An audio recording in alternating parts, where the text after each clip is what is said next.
नमस्कार, मैं रितिका सिंह स्वागत करती हूँ आपका हमारे इस खास शो में। खराब लाइफस्टाइल और खान पान की वजह से भारत में हार्ट अटैक का खतरा तेजी से बढ़ता जा रहा है। कोविड के बाद तो दिल की बीमारियों का खतरा कई गुना बढ़ चुका है। एक रिपोर्ट के मुताबिक 2022 में ही हार्ट अटैक के मामलों में 12% से ज्यादा का इजाफा हुआ है। इस वक्त हार्ट डिजीज के सबसे ज्यादा मरीज भारत में ही हैं। ये आंकड़ा करीब 40% है। इसमें से करीब 50% मृत्यु दर होने के कारण इसे पहले ही डायग्नोज कर पाना थोड़ा मुश्किल हो जाता है।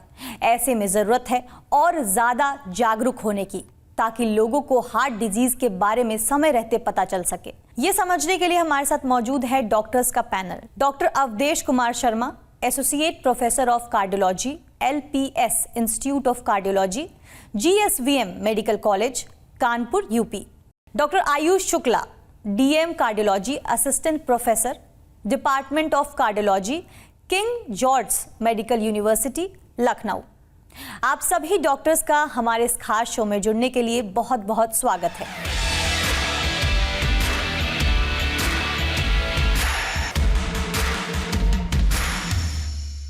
डॉक्टर अवधेश, क्या आप हार्ट डिजीज के रिस्क फैक्टर्स के बारे में डिटेल्स में बता सकते हैं जो इंडिया में कॉमन है? जैसा कि अभी बताया कि हार्ट की डिजीज जो है इंडिया में काफी तेजी से बढ़ रही है, और सबसे खतरनाक बात यह है कि जो यंग पॉपुलेशन है, 40 साल से नीचे के लोग हैं, उनमें भी हार्ट डिजीज की पॉसिबिलिटी जो है, हार्ट डिजीज काफी तेजी से बढ़ रही है। तो इसके लिए कुछ रिस्क फैक्टर्स जो है इंपॉर्टेंट हैं, और इसमें अगर मैं खास तौर से सबसे पहले नाम लेना चाहूंगा तो वो है तनाव, दैट इज स्ट्रेस। हर व्यक्ति इस समय तनाव से ग्रस्त है, तो तनाव जो है कम एज में हार्ट अटैक का एक प्रमुख कारण है। इसके अलावा uncontrolled hypertension, uncontrolled blood pressure या अनकंट्रोल्ड डायबिटीज, जो शुगर का लेवल है अनकंट्रोल्ड है, वो भी हार्ट अटैक के लिए एक प्रमुख और इंपॉर्टेंट रिस्क फैक्टर्स हैं।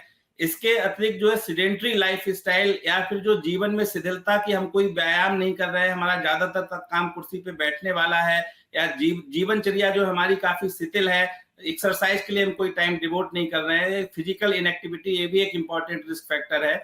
और इसके अतिरिक्त मोटापा है, धूम्रपान या टोबैको का सेवन, निकोटीन का सेवन किसी भी फॉर्म में, चाहे वो बीड़ी, सिगरेट किसी या तंबाकू किसी भी फॉर्म में हो, ये सब हार्ट अटैक के लिए काफी तेजी से जो है बढ़ा रहे हैं। और यही सब फैक्टर्स जो है भारतीयों में हार्ट अटैक के लिए प्रमुख रूप से जिम्मेदार भी है।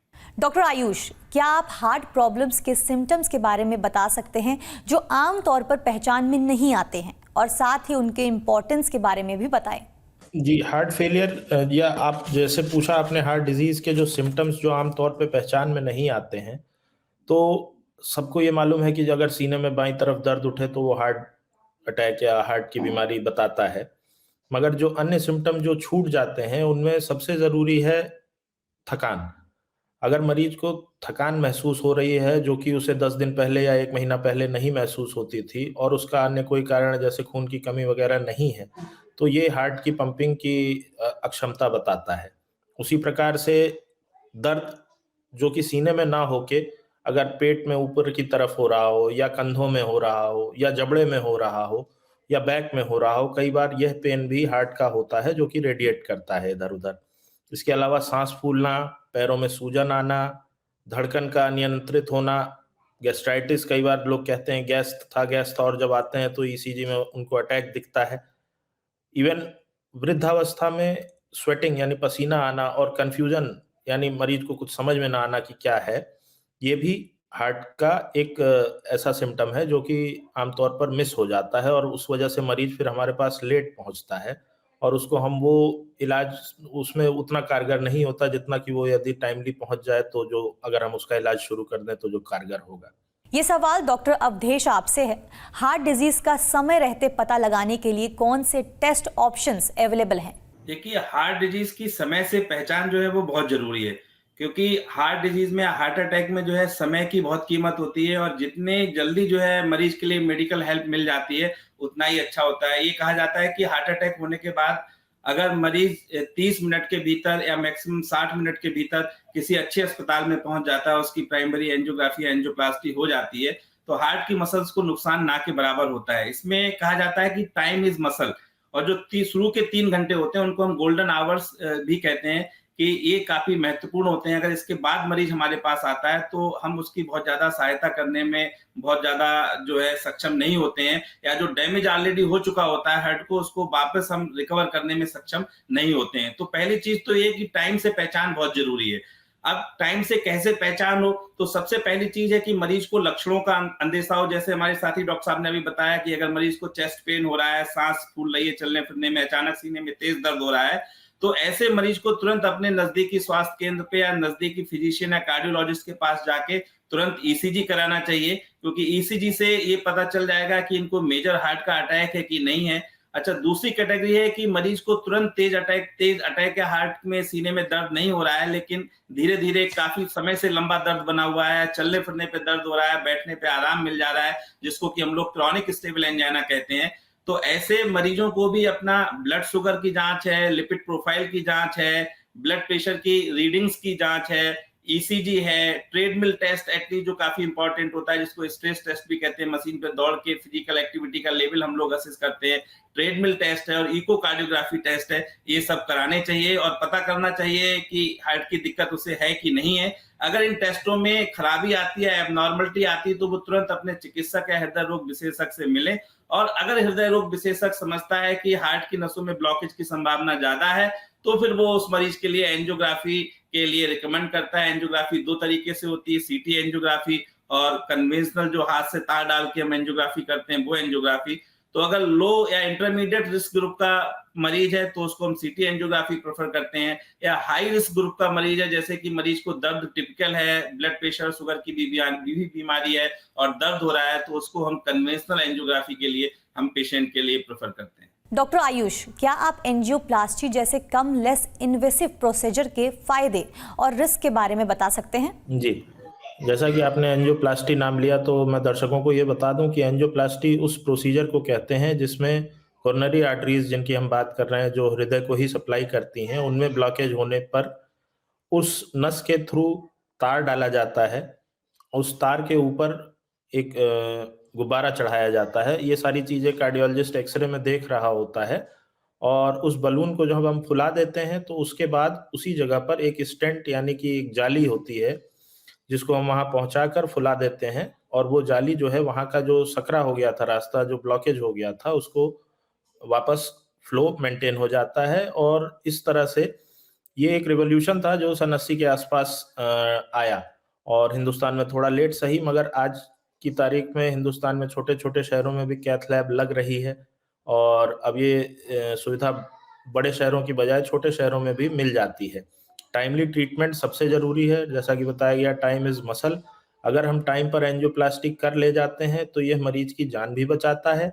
और वो मरीज जिन्हें अटैक नहीं पड़े हैं, जिनको चलने फिरने में एंजाइना होता है और दवाइयों से नहीं कंट्रोल है, उनकी क्वालिटी ऑफ लाइफ खराब है, ऐसे मरीज में अगर हम स्टेंटिंग या एंजियोप्लास्टी करते हैं तो उनके सिम्टम में भी काफ़ी हद तक बेनिफिट मिलता है और वो अपनी रूटीन दिनचर्या अच्छे से कर सकते हैं। तीसरी चीज़, बाईपास की तुलना में या ओपन हार्ट सर्जरी की तुलना में यह लेस इन्वेजिव है, जल्दी हो जाती है, कई जगह हो सकती है, बहुत बड़े अस्पतालों की इसमें नहीं ज़रूरत है, और उसकी तुलना में कम पैसे में भी हो जाती है। अब तो गवर्नमेंट की भी कई स्कीम्स हैं जिनके थ्रू ये गरीब मरीजों को फ्री में इसका इलाज मिल सकता है। तो एंजियोप्लास्टी में ये सारे फायदे हैं। डॉक्टर अवधेश, हार्ट डिजीज के लिए दवाओं का प्रभाव और पेशेंट को होने वाले बेनिफिट्स के बारे में बताएं। देखिए, हार्ट डिजीज में अगर हार्ट डिजीज हो गई है तो आगे दिक्कत ना हो, और दूसरी चीज है कि हार्ट डिजीज होने पर ना पाए उसके प्रिवेंशन के लिए, तो दोनों में ही दवाओं और लाइफ स्टाइल का जो है बहुत इंपॉर्टेंट रोल होता है। एक तो हेल्दी लाइफ स्टाइल हमें अडॉप्ट करनी अपनाना ही अपने जीवन में, ये भी एक दवा की तरह ही है हेल्दी लाइफ स्टाइल। और इसके अलावा अगर स्पेसिफिकली हम फार्माकोलॉजिकल ट्रीटमेंट या दवाओं की बात करें, ड्रग्स की बात करें, तो इसमें जो खून पतला करने वाली दवाइयां होती हैं, जैसे एस्पिरिन हो गई, क्लोपिडोग्रेल हो गई, और जो कोलेस्ट्रॉल को कम करने वाली दवाई हैं, स्टैटिन हो गई, या ब्लड प्रेशर को कम करने वाली दवाइयां हैं जो कि ब्लड प्रेशर को कंट्रोल करती हैं, शुगर को कंट्रोल करने वाली दवाइयां हैं, ये दवाइयां जो है बहुत ही महत्वपूर्ण होती हैं। अगर पेशेंट ब्लड शुगर का मरीज है तो वो प्रॉपर अपनी ब्लड शुगर की दवाई लें, जिससे कि उसका ब्लड शुगर नियंत्रित लेवल में रहे। बीपी का मरीज है तो ब्लड प्रेशर की एंटी हाइपरटेंसिव मेडिकेशन ले, जिससे कि उसका बीपी कंट्रोल रहे। अच्छा, इसमें एक दूसरी सबसे इंपॉर्टेंट बात है कि अगर किसी पेशेंट को अक्यूट मेजर हार्ट का अटैक आता है कि अचानक सीने में बहुत तेज दर्द उठता है और पेशेंट डायबिटीज या हाइपरटेंशन का पेशेंट है, उसको लग रहा है कि ये दर्द किसी और चीज का नहीं बल्कि हार्ट का दर्द है, हार्ट अटैक का दर्द है, जो कि सीने के बीचों बीच में उठ रहा है, काफी तेजी से उठ रहा है, बाएं हाथ की तरफ जा रहा है, बाएं जबड़े की तरफ जा रहा है, पसीना आ रहा है, दर्द के साथ घबराहट हो रही है। तो ऐसे मरीजों को अस्पताल जाने से पहले बेहतर रहेगा कि डिस्प्रिन की जो 300 मिलीग्राम की गोली आती है, 325 मिलीग्राम की गोली, तो एक डिस्प्रिन की गोली चबाकर खा जाएं। इसके अलावा एक क्लोपिडोग्रिल की गोली होती है 300 mg की, उसको ले लें। एक एटोरवास्टाटिन की 80 mg की गोली है, उसको खा लें। और इसके अलावा जो सॉर्बिट्रेट की 5 मिलीग्राम की गोली आती है, उसको जीभ के नीचे रख के चूस लें, जिससे कि दर्द में उसे आराम मिलेगा। और अगर वो ऐसा करता है, एक डिस्प्रिन की गोली भी खा लेता है एक्यूट हार्ट अटैक के समय, तो मृत्यु की संभावना जो है वो 27%, 21 to 27% मोर्टेलिटी रिडक्शन है, मृत्यु की संभावना में कमी आती है। और उसको अस्पताल पहुंचने में जो है तब तक वो अस्पताल पहुंच सकता है जहां की उसका प्रॉपर इलाज शुरू हो जाए। क्योंकि ये देखा गया है कि हार्ट अटैक के 50% से ज्यादा मरीज जो है हार्ट अटैक पड़ने के बाद अस्पताल पहुंच ही नहीं पाते हैं, उससे पहले ही जो है वो उनकी मृत्यु हो जाती है या लाइफ नहीं बच पाती है। डॉक्टर आयुष, हार्ट अटैक और कार्डियक अरेस्ट के बीच क्या डिफरेंस होता है और इसमें सीपीआर कब देना होता है? जैसा कि बताया अभी डॉक्टर साहब ने, हार्ट अटैक और कार्डियक अरेस्ट ये दो अलग चीजें हैं। कार्डियक अरेस्ट का एक कॉज हो सकता है हार्ट अटैक, एक कारण हो सकता है हार्ट अटैक, मगर दोनों सिमिलर नहीं है। कार्डियक अरेस्ट उसको कहते हैं जब हृदय की एक्टिविटी डाउन हो गई और हृदय पंप नहीं कर पा रहा है सही से, ब्लड ब्रेन में नहीं जा रहा है और मरीज बेहोश हो गया। और जो हार्ट अटैक होता है वो मैंने पहले भी बताया था, कॉर्नरी आर्टरीज यानी वो धमनियां जो ब्लड को हार्ट में ही सप्लाई करती हैं, उनमें अगर ब्लॉकेज हो जाता है तो वो मांसपेशी, वो एरिया जिसमें ब्लड नहीं जा पा रहा हार्ट की, तो वो पंपिंग उसकी प्रॉब्लम करती है। इस चीज को हम हार्ट अटैक कहते हैं। ये आमतौर पे दो तरह का होता है, एक एसटी एलिवेशन एमआई और मायोकार्डियल इन्फार्क्शन, और एक non ST elevation myocardial infarction. Management इनका उसी के बेस पर डिसाइड होता है। मरीज का ईसीजी होता है, कुछ फीचर्स आते हैं, तो वो फिर हम डॉक्टर्स उस हिसाब से ट्रीटमेंट डिसाइड कर लेते हैं कि इस मरीज को हमें किस तरह से ट्रीट करना है। मगर कार्डियक अरेस्ट अगर हुआ है तो जैसा कि सीपीआर होना है, तो वो पहली चीज है। बिना समय वेस्ट किए यदि मरीज का सीपीआर हो जाए तो जैसा डॉक्टर साहब ने भी बताया और वो सब हम लोग को बताया जाता है कि 3 से 4 गुना कम से कम जान बचने का उस मरीज का चांस बढ़ जाता है अगर टाइमली सीपीआर मिल जाए। डॉक्टर अवधेश, क्या सीपीआर के इंपॉर्टेंस और इसके फंडामेंटल स्टेप्स के बारे में बताएं? देखिए, सीपीआर जो है कार्डियोपल्मोनरी रिससिटेशन, एक बहुत ही इम्पोर्टेंट जो है विधि है। ये खासतौर से उन पेशेंटों में किया जाता है जिनको कि कार्डियक अरेस्ट हो रहा है। तो अगर कोई मरीज जो है अचानक बेहोश हो गया है किसी हार्ट के कॉज की वजह से, वो मेजर हार्ट अटैक हो सकता है, या हार्ट की रिदम में डिस्टरबेंस की वजह से, जिन्हें कि हम एरिथमिया जैसे वेंट्रिकुलर टैकीकार्डिया है, वेंट्रिकुलर फिब्रिलेशन, जो हार्ट की गति अनियंत्रित हो जाती है, तो ऐसी कंडीशंस में अगर मरीज बेहोश हो जाता है और वो गिर पड़ता है, क्योंकि दिमाग के लिए ब्लड की सप्लाई प्रॉपर तरीके से नहीं हो पाती है, क्योंकि हार्ट जो है वो सही तरीके से पंपिंग नहीं करता है, धड़कता नहीं है ऐसी कंडीशंस में। तो इन स्थितियों में सीपीआर या कार्डियोपल्मोनरी रिससिटेशन की बहुत ज्यादा आवश्यकता होती है। तो ऐसी स्थिति में अगर हम टाइमली सीपीआर कर देते हैं तो मरीज की लाइफ बचने की संभावना जो है 4 से 5 गुना ज्यादा हो जाती है इन कंपैरिजन अगर हम मरीज का सीपीआर नहीं करते हैं। तो सीपीआर में सबसे ज्यादा इंपॉर्टेंट होता है चेस्ट कंप्रेशन, कि मरीज को सीधे जो है हार्ट सरफेस पे लिटाकर उसके सीने के निचले हिस्से पे जो है हमको कम से कम 100 से 120 जो है कंप्रेशंस पर मिनट उसके लिए देने हैं। और साथ में हमें उसको मुंह से सांस भी देनी है। अगर हमारे साथ एक कोई दूसरा व्यक्ति उपलब्ध है तो सबसे पहले जो है हमें मेडिकल एम्बुलेंस या मेडिकल हेल्प के लिए फोन करने के बाद ये पूरी प्रोसेस को स्टार्ट करना है। और दूसरा स्टेप इसमें आता है एयरवे और ब्रीदिंग का, जिसमें कि हम मुंह से सांस देते हैं और साथ में पेशेंट का जो है एयरवे है, मुंह है, जिससे कि प्रॉपर तरीके से जो सांस हम दे रहे हैं वो उसके फेफड़ों तक पहुंच जाए, उसके लिए हम ध्यान रखते हैं। तो सीपीआर में जो आजकल की गाइडलाइंस के हिसाब से सबसे महत्वपूर्ण स्टेप है कि अगर आप अकेले हैं, कोई व्यक्ति जो है अचानक बेहोश पड़ा हुआ मिल रहा है आपके लिए, अचानक बेहोश है, तो सबसे पहले आप देखें कि वो जिंदा है या मृत अवस्था में है। तो अगर उसके गले की नस में जो है हलचल है या गले की नस उसकी धड़क रही है, तो सबसे बेस्ट है कि उसको लिटा के जो है चेस्ट कंप्रेशन हम दें काफी तेजी से, जो है 100 से 120 पर मिनट, कम से कम एक कंप्रेशन में जो है 1 से 2 इंच तक सीना जो है वो अंदर जाना चाहिए। और उसके बाद जो है जितना जल्दी अगर एम्बुलेंस आ जाए या प्रॉपर मेडिकल हेल्प हमें मिल जाए तो मरीज को तुरंत जो है हॉस्पिटल में जो है हमें शिफ्ट करना है उसके लिए। डॉक्टर आयुष, हेल्दी हार्ट के लिए डाइट में क्या चेंजेस कर सकते हैं और उनको मेंटेन कैसे किया जा सकता है, इसके बारे में समझाएं।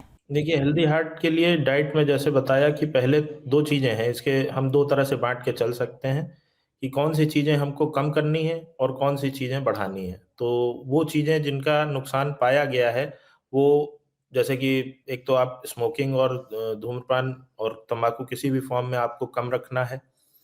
आपको अल्कोहल अगर आप लेते हैं तो उसको मिनिमम करना है, छोड़ने की प्रयास करना है और नहीं लेते हैं तो शुरू नहीं करना है। फिर आपको फल और कच्चे खाने को ज़्यादा बढ़ावा देना है, रॉ जिसको हम कहते हैं फ्रूट्स हों, आपके डाइट में वेजिटेबल्स ज़्यादा हों, आपको प्रोटीन बेस्ड डाइट ज़्यादा बढ़ानी है, कार्बोहाइड्रेट की थोड़ी कमी करनी है, ट्रांस फैट बिल्कुल अवॉइड करने चाहिए। ट्रांस फैट यानी कि जो चीज़ें कई बार तली जाती हैं, जैसे कि जो ठेले पे समोसे मिल रहे हैं या खस्ता मिल रहा है, अच्छा बहुत लगता है मगर उसको अवॉइड करना है। और पूड़ी, पराठा इन चीज़ों को जितना कम कर सकें उतना अच्छा है। जितना नेचुरल फूड आप बढ़ाएँ वो और बेहतर है। कैफ़ीनेटेड ड्रिंक्स यानी कि जैसे आप कोल्ड ड्रिंक हुई और एनर्जी ड्रिंक्स हुई, इनको बिल्कुल नहीं लेना चाहिए, ये कहीं से फ़ायदा नहीं देती हैं। और आप सूप बढ़ा सकते हैं, ऐसी चीज़ें जिनमें कैलोरी कंटेंट कम हो, वो कम करेंगे तो आपकी शुगर्स भी कंट्रोल रहेंगी, कोलेस्ट्रॉल भी कंट्रोल रहेगा, मोटापा भी कंट्रोल रहेगा और हार्ट डिज़ीज़ के होने के चांसेस भी कम रहेंगे। डॉक्टर अवधेश, हेल्दी हार्ट के लिए एक्सरसाइज करना कितना इंपॉर्टेंट है ये बताएं और साथ ही ट्रीटमेंट के बाद किस तरह की एक्टिविटीज की जा सकती है, इसके बारे में समझाएं। देखिए, जैसा कि मैंने पहले भी बताया है कि फिजिकल इनएक्टिविटी या सेडेंटरी लाइफस्टाइल या शिथिलता जीवन में है, असक्रियता वाला जीवन जो है वो हार्ट अटैक या दिल की बीमारियों के लिए सीधे तौर पर जिम्मेदार है। तो पहली चीज तो हमें ये मान के चलना है कि हमें फिजिकली एक्टिव रहना है और जो डिफरेंट गाइडलाइंस हैं, चाहे वो कार्डियोलॉजिकल सोसाइटी ऑफ इंडिया की हो, चाहे वो अमेरिकन कॉलेज ऑफ कार्डियोलॉजी की हो, या चाहे वो यूरोपियन सोसाइटी ऑफ कार्डियोलॉजी की हो, या चाहे वो डिफरेंट कार्डियोलॉजिस्ट हैं, सबका जो मत है या विभिन्न शोधों और रिसर्चों में निकल के आया है कि एक व्यक्ति को प्रतिदिन कम से कम 30 मिनट का समय जो है अपने 24 घंटे में 30 मिनट का समय जो है फिजिकल एक्टिविटी में या एक्सरसाइज में जो है उसके लिए जरूर डिवोट करना है, at least for 5 days in a week. मतलब सप्ताह में कम से कम 5 दिन उसके लिए 30 मिनट पर डे के हिसाब से जो है एक्सरसाइज करनी है। और कुल सप्ताह के पूरे सप्ताह की वीक की हम बात करें तो वीक में कुल मिला के 150 मिनट जो है उसके लिए फिजिकल एक्टिविटी में एक्सरसाइज में डिवोट करना है। अच्छा, हार्ट की बात आती है कि हार्ट के लिए किस तरीके की एक्सरसाइजेज जो हैं वो ज़्यादा महत्वपूर्ण है या ज़्यादा प्रोटेक्टिव है, जो प्रिवेंट करती हैं हार्ट की डिजीज या हार्ट अटैक्स के लिए। तो जो एरोबिक एक्सरसाइजेज हैं जैसे साइकिलिंग है, स्विमिंग है, वॉकिंग है, ये सब जो है हार्ट के लिए काफ़ी अच्छी होती हैं। और जो वेट लिफ्टिंग वाली एक्सरसाइज होती हैं वो भी कम मात्रा वाले जो वेट होते हैं उनसे आप कर सकते हैं, लेकिन एरोबिक एक्सरसाइज को जो है वो ज़्यादा प्राथमिकता दी गई है विभिन्न शोधों में। और इसके अतिरिक्त तनाव को कम करने के लिए जो मेडिटेशन है या योगा है, जो हमारी पुरानी योगा पद्धति है, वो बहुत महत्वपूर्ण है और प्रत्येक व्यक्ति के लिए कुछ ना कुछ समय जो है 24 घंटे में योगा या मेडिटेशन के लिए भी जो है जरूर डिवोट करना चाहिए। अच्छा, इसके अतिरिक्त अगर आप जैसे समय की व्यस्तता के कारण एक्सरसाइज नहीं कर पाते हैं तो बहुत से छोटे छोटे स्टेप्स लाके आप अपने जीवन में जो है फिजिकल इनएक्टिविटी को दूर कर सकते हैं। जैसे कि लिफ्ट का प्रयोग कम से कम करें। आपका ऑफिस है तो उससे कोशिश करें कि जो अपना व्हीकल है, कार है, उसको थोड़ा दूर पे पार्क करें, जिससे कि कम से कम ऑफिस जाने में आपको थोड़ा आधा 1 किलोमीटर पैदल चल के जाएं तो वो ज्यादा बेटर रहेगा। पब्लिक कन्वेंस का आप जो इस्तेमाल करें तो उसमें आपके पैदल चलने की संभावना जो है ज्यादा बढ़ जाती है। या सीढ़ियों का इस्तेमाल करें तो या छोटी डिस्टेंस पे जाना है, बाजार जाना है, आधा 1 किलोमीटर तक की डिस्टेंस है तो कोशिश करें कोई बाइक या कार का इस्तेमाल ना करके पैदल चल के जाएं या साइकिल से जाएं, तो वो आपके लिए ज्यादा जो है वो लाभप्रद है। आप सभी डॉक्टर्स का बहुत बहुत धन्यवाद। हार्ट डिजीज से जुड़ी कई अहम जानकारियां आपने हमारे दर्शकों को दी। डॉक्टर्स ने बताया कैसे संतुलित आहार और एक्सरसाइज से आप अपने दिल को तंदुरुस्त रख सकते हैं। कोई भी लक्षण महसूस होने पर तुरंत अपने फैमिली डॉक्टर को दिखाएं और अपना ख्याल रखें। इस खास शो में इतना ही। धन्यवाद।